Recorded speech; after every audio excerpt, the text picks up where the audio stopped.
Daar is iets besonders aan die manier waarop God met mense werk, hoe hy ons vorm. Hy verander selde alles op een slag. Hy werk laag vir laag, stap vir stap, gesprek vir gesprek, besluit vir besluit. En as jy vandag terugkyk oor jou eie geloofslewe, sal jy waarskynlik ontdek dat God jou op baie verskillende maniere al gevorm het. Soms deur oomblikke van groot vreugde, daar is altyd die lekker tye, die optye van die lewe, maar soms gebeur dit deur teleurstelling, soms deur mense wat jou ongelooflik bemoedig het, en dan soms die teenoorgestelde, mense wat jou diep seer gemaak het, mense wat jou te nagekom het, en jy het dit glad nie sien kom nie, jy het nie geweet om te maak, jy weet nie om te voel nie. Maar dan is daar nog iets wat God gereeld doen, en dit is my altyd so besonder, hy wys nie net vir ons wat ons moet verander nie, hy wys ook vir ons wat stilweg in ons harte besig is om te groei, wat stilletjies hier inkruip en insluip, en voordat ons oë uitvee, dan kan die ding ons nogals oorrompel. Want jy sien, een van die grootste gevare in die mens se lewe, begin selde met groot dramatiese oomblikke. Daai dinge begin weinig groot, dit begin stilletjies, byna ongemerk, dit sluip net in, en van al die dinge wat so 'n mens se hart kan begin groei, wat so kan insluip, is die volgende. Is vergelyking waarskynlik die een van die gevaarlikstes. Is vergelyking wat insluip. Nou, ek wonder of hierdie al met jou gebeur het, dat jy's eintlik heel tevrede met jou lewe, né? Jy's happy, jy dink, die lewe is net goed. Totdat jy iemand anders se lewe begin raak kyk, jy sien dit raak, jy was gelukkig met jou huis, totdat iemand jou genooi het vir 'n kuier of vir 'n braai, en toe stap jy in iemand anders se huis in, en dan na die tyd op pad huis toe, dan praat jy en jou vrou, en dan dink jy soos, ja, ek wens ek kon ook dalk daai, jy was dalk dankbaar vir jou werk, totdat jy hoor wat iemand anders te verdien, iemand anders se salaris, hulle inkomste, jy dink soos, ja, nee, of jy was opgewonde oor wat God besig was om in jou lewe te doen, totdat jy hoor wat hy in iemand anders se lewe mee besig is. Dit is nie vreemd nie, jou lewe het nie verander nie, jou gesin het nie verander nie, jou werk het nie verander nie, jou omstandighede het nie verander nie. En tog voel alles ewe skielik net vir jou kleiner, asof jy nie kan asemhaal nie, asof jy net moet hier uitkom, dit moet anders te wees. Jy sien, vergelyking steel nie net ons vreugde nie, dit steel ons vermoë om raak te sien wat God reeds in ons eie hande geplaas het. En miskien is dit juis hoekom Paulus, wanneer hy aan die einde van sy brief aan die Galasiërs kom, so dringend oor hierdie onderwerp begin praat.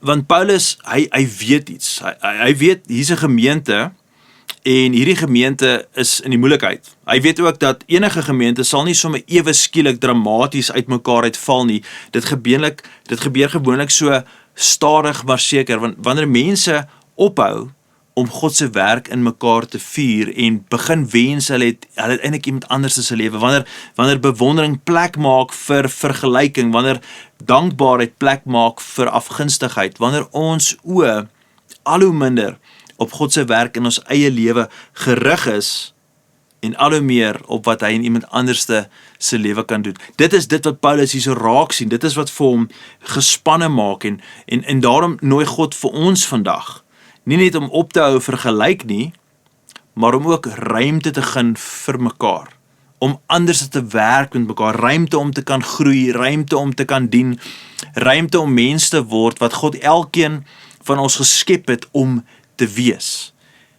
En dit begin so, dit begin deur te luister na 'n man, wat hierdie gevaar eerstehands in die gemeentes van Galasië raak gesien het. Nou, as jy die vorige 2 weke saam met ons gereis het, dan sou jy al 'n bietjie weet van waar ons vandag praat, en as jy vandag vir die eerste keer hierdie boodskap hoor, en jy het nie die vorige 2 nie, wil ek jou aanmoedig om hulle regtig te gaan kyk, want as ons vandag by Galasiërs 6 kom, is daar baie wat ons al oor gesels het, maar net vinnig, dis maklik om te dink, Paulus verander skielik die onderwerp, nee, hier waar ons nou is in Galasiërs 6. Eers praat hy oor die wet, dan praat hy oor ons geloof, en dan praat hy ook oor die Heilige Gees, en skielik, dan praat hy oor hierdie gedagte van vergelyking.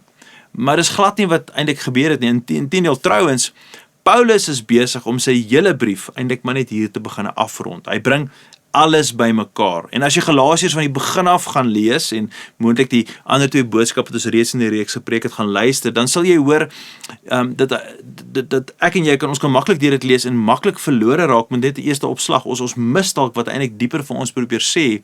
Jy hoor nie net 'n teoloog nie, wat jy eintlik gaan optel is jy hoor 'n herder, 'n man wat lief is vir hierdie gemeente, 'n man wat passievol ingestel is op die uitkomste van God deur hierdie mense en hy is eintlik ontsteld. So jy sien 'n man wat sien hoe hulle as 'n gemeente stadig maar seker besig is om weg te dryf van die eenvoud en die vryheid van die evangelie. Nou dis hoekom hierdie brief soveel anders is. Dit klink as baie van sy ander briewe, hy begin nie met 'n lang danksegging nie, so dis bietjie anders as hoe so hy normaalweg skryf. Hy skryf amper onmiddellik met hierdie woord. Hy sê, ek is verbaas dat julle so gou van God af weggedraai het. En dan later vra hy soos, wie het julle betower? Op 'n stadium vertel hy selfs vir Petrus, hoe hy hom in die openbaar moes aanspreek oor daai meningsverskil wat hulle gehad en daar 'n konflik was, nê? Nie omdat hy vir die Galasiërs gemeente wil sê, hoorie, so ek was reg en Petrus was verkeerd en ek het die argument gewen nie. Nee, hy wou die waarheid van die evangelie weer uitlig. Hy wou sê dat hierdie ding wat Petrus doen, die evangelie is weer, die evangelie is op die spel hierso. Nou hoekom was Paulus so ernstig, né? Omdat hy verstaan het, die evangelie verander nie net wat ons glo nie, die evangelie verander hoe ons met mekaar leef. Dis eintlik die hart van die evangelie, is dit verander hoe ons met mekaar leef. Nou, en daarom, wanneer hy by die einde van sy brief kom, begin hy nie met 'n nuwe onderwerp nie, ons is nou weer in Galasiërs 6, hy wys hoe 'n gemeente lyk, wat werklik deur die evangelie gevorm word. Nou, kyk gou eers, luister gou hoe sluit hy Galasiërs 5 vir ons af. Ons lees dan vers 26. Laat ons nie verwaand wees, mekaar uittart of op mekaar afgunstig wees nie. Geliefde, hierdie is vir my so merkwaardig. Van al die dinge waarteen Paulus kon waarsku. Nee, ek dink daar's baie dinge wat ek kon gesê het. Hy eindig nie by vals leraars nie by die Romeinse vervolging nie eens by die sonde waar hy vroeër geskryf het in hierdie brief nie. Hy eindig by iets heeltemal anders, iets wat stil in enige mens se hart kan begin groei. Wat sê hy vir ons? Hy sê, hy praat teen verwaandheid, hy praat teen vergelyking, hy praat teen afgunstigheid. En sonder om asem te haal nie, dan gaan hy verder aan met die volgende waar hy sê, laat elkeen sy eie optrede ondersoek. Dan sal hy iets hê waarop hy trots kan wees, sonder om met iemand anders te vergelyk, want elkeen sal sy eie las moet dra. Sien julle wat Paulus doen? Hy sê nie, probeer net harder om nie jaloers te wees nie. Hy sê ook nie, maak asof ander mense se sukses jou nie pla nie. Nee, dis nie wat hy sê nie. Hy gee wel vir ons 'n nuwe fokus, 'n ander tipe fokus. Hy sê, hou op om heeltyd links en regs te kyk. Ek dink dis eintlik maar die gedagte van vandag se boodskap is waarmee ons sukkel. Ons kyk maklik links en regs, ons vergelyk maklik. Hy sê, hou op links en regs kyk eerlik na jou eie lewe. Kyk na wat God reeds in jou besig is om te doen. Want die oomblik wanneer ons oë permanent op ander mense gerig is, begin ons die werk miskyk, die werk wat God reeds in ons eie lewe mee besig is, die werk wat hy reeds in ons eie lewens doen. Geliefde, vergelyking steel nie net jou vreugde nie, dit steel jou fokus. Ek wil dit sommer weer sê, vergelyking steel nie net jou vreugde nie, dit steel jou fokus, en wanneer jy jou fokus verloor, is dit baie maklik om ook jou roeping uit die oog te verloor. Nou, ek dink die gevaar van vergelyking is nie net dat ons dit doen nie, want ons almal doen dit. Geliefde, ek dink dit is een van die mees natuurlikste ding om te doen vandag, maar die grootste gevaar is dat ons dit so normaal begin vind.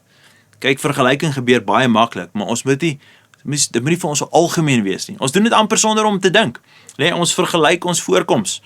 Ons vergelyk ons huise, ons vergelyk ons kinders, ons loopbane, ons karre, nee.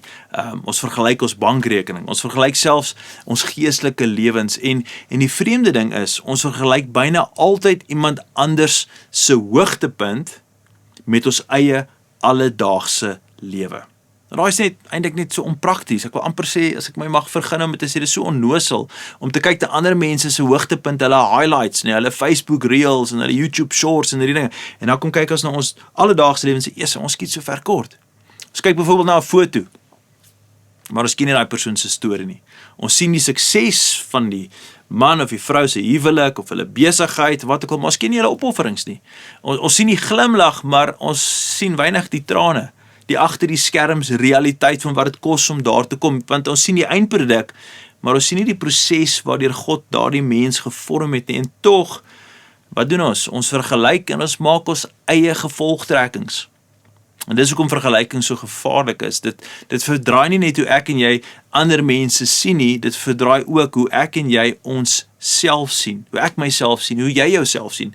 Skielik voel dit asof ek agterraak, nie, asof ek minder bereik het, asof ek net nie goed genoeg is nie, asof God vir ander mense meer gee as vir my, en hierdie is maar die kaarte wat vir my gedeel het, en dis asof my lewe net minder betekenis het, maar geliefde, daai wortel van vergelyking omdat lei na afgunstigheid, dit is alles 'n leuen.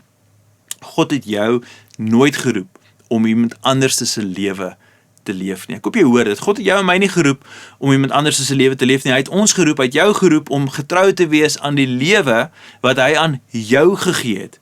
En dis presies waarin Jesus sy disippels se aandag rig. In een van sy bekendste gelykenisse, en ek seker as ek dit nou gaan sê, gaan julle sê, o ja, ek het dit al gelees, ek het al baie oor dit gehoor. As jy vroeër die week ingeskakel het in ons oordenking, sou jy gehoor het hoe hy nie gepraat het uit Lukas 19 uit. Daar vertel Jesus die storie, die verhaal van 'n ryk man, wat vir elkeen van sy slawe, sy diensknegte, dieselfde bedrag geld gee, voordat hy op reis vertrek. En hy gee hulle verskillende hoeveelheid geld. Een gee vir hy soveel, 'n bietjie meer dan so. En dan is die vraag eenvoudig. Hy vra vir hulle, wat gaan jy doen met dit wat aan jou toevertrou is? En julle kan dit gaan lees in Lukas 19. En dan kom in Matteus 25 en dan vertel Jesus 'n soortgelyke verhaal. Hy plaas die klem op iets 'n bietjie anderste. Selfde verhaal, selfde storie, maar die klem lyk anders. So luister gou mooi hoe die verhaal begin hier in Matteus 25 vers 14 en 15. Aan een gee hy 5 talente goud en die ander 2 en dan nog 'n ander een, elkeen volgens sy eie bekwaamheid. Nou ek dink ons lees hierdie gedeelte baie keer vinnig, nee, ons lees daar's 5, daar's 2 en daar's 1 en dan gaan ons oog onmiddellik na hierdie getalle toe. Nou ek het reeds gesê daar's een kry 5 stukke goud, een kry 2 stukke goud en die ander een kry net 1 stukkie goud, nê. En voor ons kan kry, dan begin ons soos ek nou gemaak het, hier op my vingers, ek tel, want ons breins is so gewired, nê. So hierdie een het 5, daai het 2, daai het 1, nê, en dis wat ons doen. Ons vra soos wie die meeste ontvang en wie die minste ontvang en dan wie het meer geleenthede gekry, wie het groter verantwoordelikheid ontvang, maar geliefde, ek dink dikwels Jesus wil hê ons moet iets anders raak sien in hierdie gedeelte. Een ding het hulle almal in gemeen gehad. Hulle almal het een ding in gemeen gehad wat ons nie moet miskyk nie. Hulle almal het goud ontvang. Een het 5, een het 2 en een het 1, maar almal het goud gekry. 5 talente goud, 2 talente goud en 1 talent goud. Maar dit was alles goud. Dis wat vir my so mooi is van hierdie gelykenis, almal het goud gekry. Goud verloor nie sy waarde omdat daar minder daarvan is nie. Goud het 'n monetêre waarde en dit fluktueer seker maar vandag elke dag, maar die goudprys is die goudprys. Nou 1 kilogram goud is nie minder kosbaar as 5 kilogram goud nie. Daar's dalk 'n waarde of 'n monetêre verskil, maar die waarde van goud bly dieselfde. Jy dalk net meer of minder, maar die waarde bly dieselfde en vir my en dit is daar 'n beginsel. Ek wonder of dit presies is hoe God na mense kyk nie. Ons ontvang verseker nie almal dieselfde geleenthede nie. Ons ontvang nie almal dieselfde gawes, talente, ons het nie dieselfde persoonlikhede nie. Ons ontvang nie almal dieselfde verantwoordelikhede nie, maar elke lewe waarin God raak aan mense en aan elke lewe waarin hy raak, daai selfde lewe dra dieselfde hemelse waarde. En daarom gaan die vraag aan die einde van die gelykenis nooit moet wees, hoekom het jy of ek nie 5 talente ontvang nie? Die vraag moet eerder wees, wat het ek gedoen met dit wat God in ons hande geplaas het? Wat het God in jou hande geplaas? Wat is die goud wat in jou hande gesit het? En miskien is dit die grootste tragedie van vergelyking. Terwyl ek heeltyd na iemand anders se hande kyk, dit wat hy gekry het of sy gekry het en hulle geleenthede en hulle sukses. En ek kyk na iemand anders se hande, miskien het ek die goud wat God reeds in my hande geplaas het, misgekyk. En dis presies daar waar vergelyking begin en dinge begin verander. Jy sien, geliefde, dit bly nie net meer vergelyking nie. Dit word iets anders, dit begin dalk per vergelyking. Dit begin by die ding wat ons sê, is so normaal, so eenvoudig, maar dit word 'n monster van 'n ander aard. Dit word afgunstigheid. En ek dink een van die grootste leuns wat ons vir onsself vertel, is dat vergelyking eintlik onskuldig is. Dit is nie so 'n groot storie, man. So Engelsman sê, it's not a big deal, man. Ag, wat, ek kyk al op Facebook en ek scroll, ek sê, ag, jy weet, hulle het alweer gaan vakansie hou, nee, het gaan ons maar lekker met hulle, nee. Ons almal doen dit, ons almal scroll, ons almal kyk, ons almal klaar so 'n bietjie, van ons klaar 'n bietjie meer hardop. Nou, dit kan nie so, verstaan, vergelyking kan nie so ernstig wees nie. Maar die Bybel wys vir ons iets heeltemal anderste. Dit wys vir ons dat vergelyking bly nooit net by vergelyking nie, dit groei, dit word, soos ek gesê het, 'n monster, nee, dit vorm jou, dit verander jou, dit stoot op na iets anders, en uiteindelik word dit iets baie, baie gevaarliker, dit word daai ding wat ek gesê het, dit word afgunstigheid, en afgunstigheid is 'n lelike ding. Afgunstigheid, naaiwer, twis, dit is lelik, dis dinge wat gemeentes uit mekaar het skeer. Ek dink dis hier waar Dawid, en ek wil graag vir julle vat na 'n storie wat ons by hom kan leer, 'n situasie of 'n skrifgedeelte. Hy gee vir ons soveel wysheid. Ek wil egter sê dat ons moet ook iets belangrik raak sien, want ek spring nou gou hier na Dawid se storie toe, en ons praat ook oor Paulus hier in Galasiërs. Nou, hulle skryf beide oor afgunstigheid, maar nie in dieselfde konteks of in dieselfde situasie nie. Paulus skryf aan 'n gemeente, gelowiges, en hy waarsku hulle oor hoe vergelyking mense binne in die familie van God uitmekaar kan dryf, hoe daai dinge daar regtig skade kan veroorsaak. Maar Dawid, hy kyk na 'n ander angle, 'n ander invalshoek. Hy kyk na die wêreld rondom hom en hy sien mense wat God nie dien nie, ongelowiges, bose mense. En tog lyk dit van buite asof dit met daai mense net verskriklik goed gaan, hè. Asof onreg wen, asof skelmstreke beloon word, asof mense wat sonder God leef vooruitgaan. En dis daardie konteks wat hy hierdie woorde vir ons skryf in Psalm 37 vers 1 tot 5. Lees dit gou saam met my. Moenie jou ontstel oor skelms en jou kwel oor die skurke nie. Want soos gras vergaan hulle gou en soos groenigheid verdwyn hulle sommer. Vertrou liewer op die Here en doen wat goed is. Woon en werk rustig voort. Vind jou vreugde in die Here en hy sal jou gee wat jou hart begeer. Laat jou lewe aan die Here oor en vertrou hom. Hy sal sorg. Nou, ek dink Dawid beskryf iets wat elkeen van ons ken. Maandagoggend, nee, vandag is dalk Sondag, jy kyk hierdie boodskap, dalk is jy in die kerk, maar maandagoggend is ons nie meer tussen gelowiges nie. Ons is weer terug, back to reality, terug tussen mense. Ons doen besigheid saam met mense, baie mense wat glad nie God ken nie, glad nie lief is vir hierdie. Ons woon langs mense wat nie glo soos ons glo nie, nie wandel soos ons wandel nie. Ons leef in 'n wêreld waar dit soms lyk asof mense wat God ignoreer, hulle lewe buite God se wil. Dit lyk of dit met hulle so goed gaan. Hulle vaar so goed, en as ek en jy nie versigtig is nie, begin dieselfde proses waarvan Paulus gepraat het, nee, daai van ons kyk, ons vergelyk, ons begeer, daai proses, en sonder dat ons dit besef, begin ons harte verander. Ons kyk links en ons kyk regs en ons oë is nie gefokus op die goud in ons hande nie. Nou, toe ek hierdie gedeelte lees, het dit my twee eenvoudige sinne het by my opgekom. Twee dinge wat vir my uitstaan. Nee, eerste ding is, en ek gaan dit sommer op ons bord sit dat jy dit kan saam lees. Eerste ding is, vergelyking is die saad en afgunstigheid is die vrug. Vergelyking is die saad en afgunstigheid is die vrug. Nou, vergelyking kom en dit plant iets en afgunstigheid oes dit. Dis die resultaat van vergelyking. Nou, hier's die ding, afgunstigheid bly nooit net 'n privaat sonde nie. Dis nie 'n ding wat net jy kan wegsteek nie.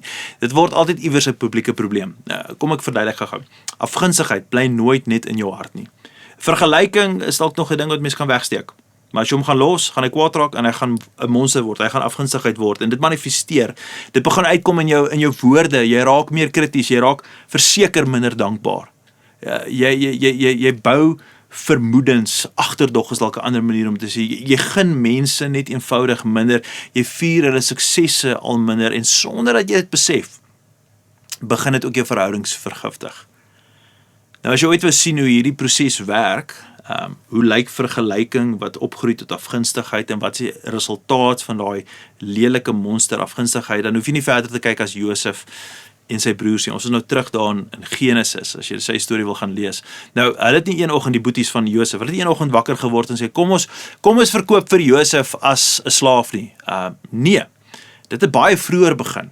Dis nou in Genesis 37 waar ek nou dink, nee, nou hulle het baie vroeër begin met, hulle het sy kleed gesien, en hulle het al sy drome gehoor, die profetiese woorde oor hom, en die visioene wat God vir hom gegee het, hulle het raak gesien, dat sy pa is vir hom besonders lief, hy was sy gunsteling seun, en toe, dan lees ons hierdie aangrypende woorde, in Genesis 37 vers 4, kyk gou saam met my.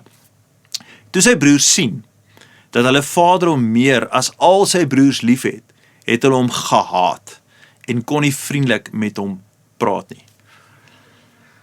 Het jy daai raak gesien? Daai skrifgedeelte waarop die bord was, jy het dit gesien, hè? Die eerste probleem was nie hulle woorde nie, die eerste probleem was nie hulle optrede nie, daai was alles verkeerd, hulle woorde en hulle optrede was verseker nie goed nie. Hulle eerste probleem was waar hulle oë vasgesteek het, waar hulle gekyk het, hoe hulle gekyk het. Hulle het so lank na Josef gekyk, dat hulle opgehou het om dankbaar te wees vir hulle eie lewens. Daar was jaloesie, daar was vergelyking, en dit gegroei na hierdie lelike ding van afgunstigheid. Afgunstigheid het later haat geword. Haat het omgedraai in verraad. En uiteindelik het hierdie familie, dit was enorme skade, en ek wil vir julle sê, gaan lees, nie net Genesis 37, maar gaan lees die hele storie van Josef, jy gaan sien, die enorme pyn waar die familie deurgegaan het, maar ook die wete dat God het hulle nooit gelos. En nou, skielik, klink Paulus se woorde weer hier in Galasiërs nie meer so vreemd vir ons nie. Hy weet presies, want hy ken die stories van die Ou Testament, hy weet presies hoe werk hierdie proses, want dieselfde sonde, waar die familie in Genesis uitmekaar geskeur het, en hy spanning en hy seer en hy pyn veroorsaak het, nee, kan ook 'n gemeente vandag uitmekaar uittrek. En dis hoekom Paulus sê, hou op om links en regs te kyk, hou op om jouself aan ander te meet, hou op om te vergelyk. Hy sê, kyk weer na dit wat in jou hande is, kyk weer na dit wat God reeds in jou hande geplaas het, kyk weer na die goud wat in jou hande is, en hou op om te vergelyk, want die oomblik wanneer ons oë terugbring na God se genade in ons eie lewens, waar ons besef hoe God betrokke is in ons eie lewens, dan verloor vergelyking sy houvas. Ons hou op om te vergelyk. Dit gly van ons af, want ons oë is gefestig op die een wat goud in ons eie lewens geplaas het. Dit bring ons terug na God toe. Ek wonder as Paulus vandag hier tussen ons gesit het, as ons die voorreg gehad het om 'n braaivleisvuur of 'n kampvuur langs hom te sit, en ons kon vir hom vra, Paulus, hoe hou 'n mens op om jouself heeltyd met ander mense te vergelyk? Ons hoor jy sê hierdie ding van vergelyk, maar hoe hou ek op? Wat dink jy sou sy antwoord gewees het? Wat dink julle, hè?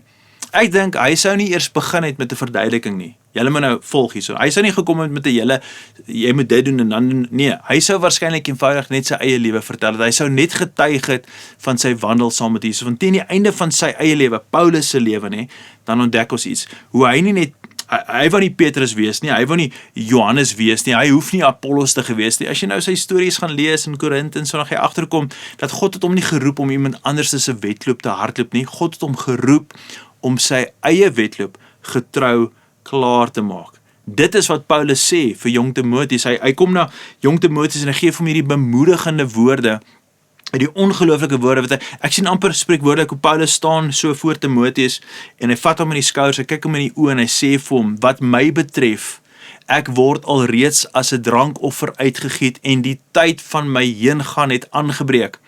Ek het die goeie wedloop afgelê, ek het die wedloop voltooi, ek het die geloof behou, nou wag die oorwinningskroon vir my, wat die Here, die regverdige regter, aan my sal gee op daardie dag, en nie net vir my nie, maar ook vir almal wat met verlange uitsien na sy verskyning.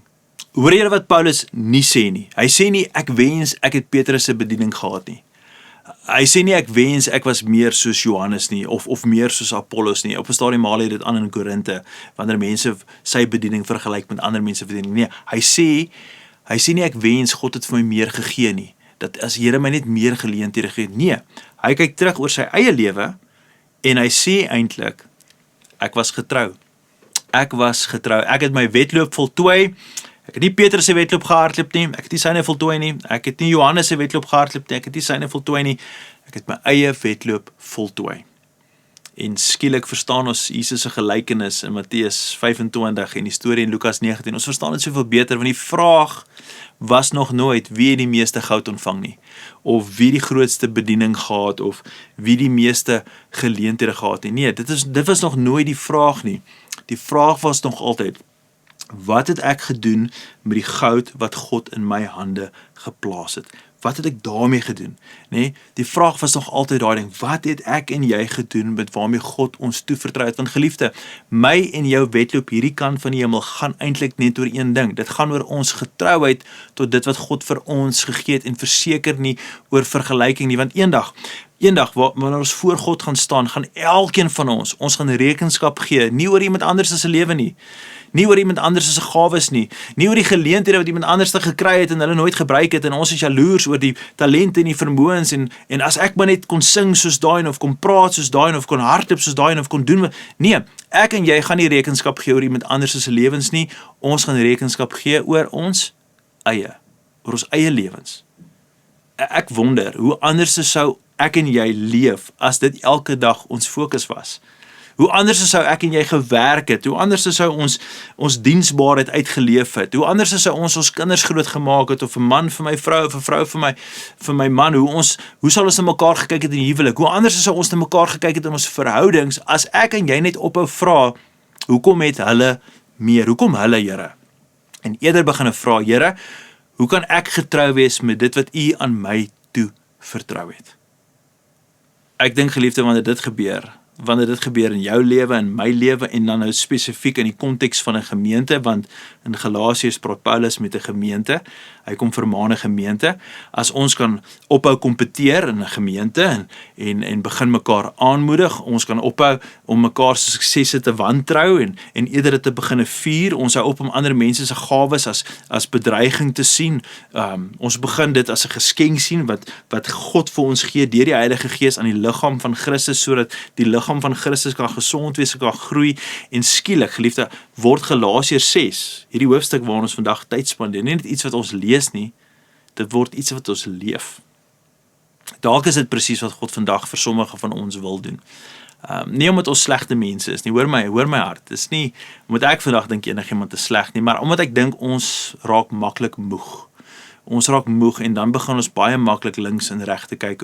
We take our eyes off the prize, as ek daai voorbeeld kan gebruik. En dalk nooi God jou vandag om weer af te kyk na jou eie hande, na jou eie lewe, na jou eie roeping, na die goud wat hy in jou hande gesit het, of dit bietjie is of baie is. Jy moet net die Here vertrou met die goud wat hy vir jou gegee het, want dit wat hy vir jou gegee het is reeds kosbaar.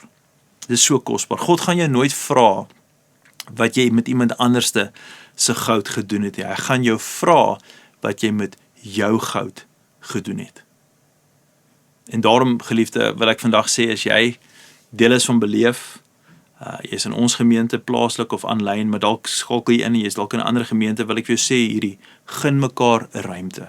Ruimte om anders te wees, heilig te wees, ruimte om te groei, ruimte om te ontdek wat God in jou en in elke mens besig is om te vorm. Celebrate dit, wees opreg dankbaar vir die gawes wat God vir jou gegee het en vir ander te gegee het, want daar, wanneer ons die dinge reg kry, word kerk op sy mooiste, wanneer niemand probeer wees soos iemand anderste nie, maar wanneer elkeen getrou word aan dit waarvoor God hom of haar geroep het.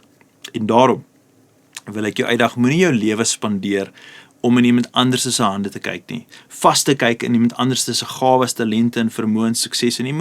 Moenie jou oë op dit vestig nie. Moenie links en regs kyk en vaskyk nie. Ontdek die goud wat God reeds in jou eie hande geplaas het. Wees getrou daarmee. Leef daarvoor. En eendag mag elkeen van ons saam met Paulus kan sê, Here, ek het die goeie resies gehardloop, ek het die wedloop voltooi. Ek het my geloof behou. Nie omdat ons die grootste was, of omdat ons die meeste gehad het, of dalk bekendheid gehad het, of sukses nie, maar omdat ons eenvoudig geleef het vir die applous van een. Net soos Paulus gesê het, sy lewe is niks nie, maar sy sterwe is wins. Hy wil eendag net by Christus wees. En as ek en jy kan lewe vir die applous van een, die applous van ons Skepper en ons boetie Jesus Christus wat vir ons ontsaglik lief het, as ons kan leer om te lewe vir sy applous, deur alles en bo alles. Geliefde, gaan vergelyking en die monster van afgunstigheid, dit gaan nie plek hê in jou lewe nie, want jy gaan verstaan en jy gaan weet dat Jesus, Hy sien jou raak vir wie jy is. Hy het goud in jou hande geplaas en hy weet wat hy met jou wil regkry. Ek en jy moet net sy plan vir ons lewens vertrou. Kom ons lewe vir die applous van een. Kom ons bid saam. Hemelse Vader, baie dankie vandag vir Paulus se passie vir 'n gemeente wat hulle sig verloor het. Vir 'n gemeente wat ons leer deur die brief van Galasiërs, 'n gemeente wat hulle oë weggevat het van die ware evangelie en hulle het ophou kyk na Jesus vir wie hy was en die oorspronklike evangelie wat hulle aangehoor het en hulle het begin fokus op ander dinge, op werke en meriete en op hulle self. En daar was vergelyking, en daar was afgunstigheid. Hulle het mekaar begin byt en verskeer en mekaar begin verniel.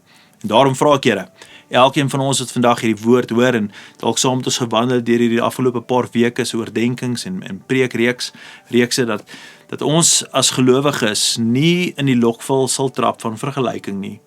En verseker nie sal oorgaan in die plek van afgunstigheid en haat nie, maar dat ons altyd sal uitkyk vir mekaar, opbou, mekaar lief sal hê, mekaar raak sal kyk, vir mekaar ruimte sal gee, mekaar sal vergewe, mekaar sal bystaan. Want dis in hierdie spasie waar ons mekaar ruimte gee om te kan wees waar God se kerk die gesondste en die sterkste kan word. Here, die wêreld het die kerk nodig. En daarom bid ek Here dat ons as gelowiges wat in die kerk is en betrokke is en deur die kerk bedien word en so kan uitgaan en gaan bedien, dat ons werklik 'n verskil sal maak in die wêreld daar buite, want meer mense het nodig om Jesus te beleef. Mag ons hierdie rede wees hoekom mense Jesus beleef. Ek bid dit als in die kosbare mooi naam van Jesus. Amen en amen. Geliefde, as jy nog saam met ons, baie dankie dat jy saam met ons hierdie reeks gaan. Dankie vir julle kommentare. Dankie elke keer as jy inskakel saam met ons. Dankie vir die mense wat hierdie boodskap deel. Doen ons 'n guns, los ons asseblief 'n kommentaar wat hierdie boodskap vandag vir jou beteken het of hierdie reeks. Ons hoor graag van julle en as julle altyd wil, as jy enigstens wil uitreik na ons te info@beleef.org.za, julle kan daar met ons korrespondeer. Dit is die beste mees effektiefste manier om met ons te kan korrespondeer, want ons kry albei boodskappe en ons sal altyd op dit reageer. So ek wil julle groet in die kosbare mooi naam van Jesus Christus. Gaan in vrede, totsiens.